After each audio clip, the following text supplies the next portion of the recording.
Mark 8:31 through 38. He then began to teach them that the Son of Man must suffer many things and be rejected by the elders, the chief priests, and the teachers of the law, and that he must be killed and after 3 days rise again. He spoke plainly about this, and Peter took him aside and began to rebuke him. But when Jesus turned and looked at his disciples, he rebuked Peter. "Get behind me, Satan," he said. "You do not have in mind the concerns of God, but merely human concerns." And then he called the crowd to him along with his disciples and said, "Whoever wants to be my disciple must deny themselves and take up their cross and follow me. For whoever wants to save their life will lose it, but whoever loses their life for me and for the gospel, the good news, will save it. What good is it for someone to gain the whole world, yet forfeit their soul? Or what can anyone give in exchange for their soul? Is anyone ashamed of me and my words in this adulterous and sinful generation?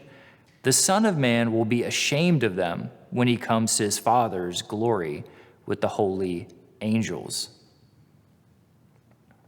So I've been watching this TV show recently that shall not be named, which follows some very extremely wealthy families and friends. You know, these are not just millionaires, these are billionaires. And there's something that is really interesting in the show, and that is that this understanding that even the people who have everything, even the people who can buy anything that they could ever want, still don't seem satisfied with life. Now, the actor Jim Carrey actually famously said, "I think everybody should get rich and famous and do everything they could have ever dreamed of so that they can see that that is not the answer." Now, there was an ancient priest named Benedict of Nursia, and he became a saint, so this is Saint Benedict, and he had this rule of life for his monks that he was working with at the time. And I wondered, what do you think your rule of life is? Now, Benedict in the 6th century decided that he wanted to create these rules, this way of life, so that he could help the monks that he was working with merge their values with the values of Jesus. And in our passage, Jesus rebukes Peter because Peter wants to be safe. Peter wants to have the comfortable, the safe route to following Jesus. But Jesus is saying something different. Jesus is saying that the path to follow him is very different from the world. He says, if you want to follow me, you're going to have to deny yourself.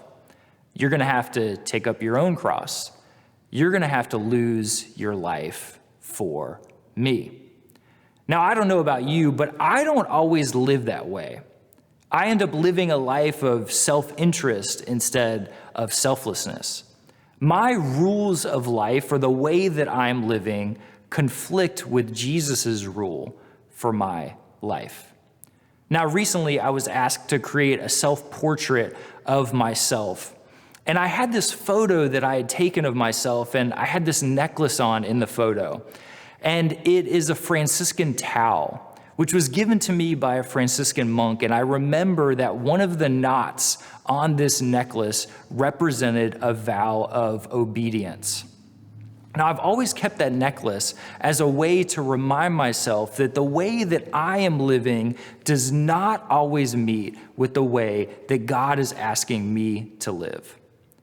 It's a way for me to ask myself the question of, am I obedient to security, to self-interest, to self-preservation? Or am I obedient to the path of Jesus, a path of sacrifice, generosity, giving of my life for his kingdom? Now, we in our culture, we like to throw around the acronym ROI a lot, which stands for return of investment.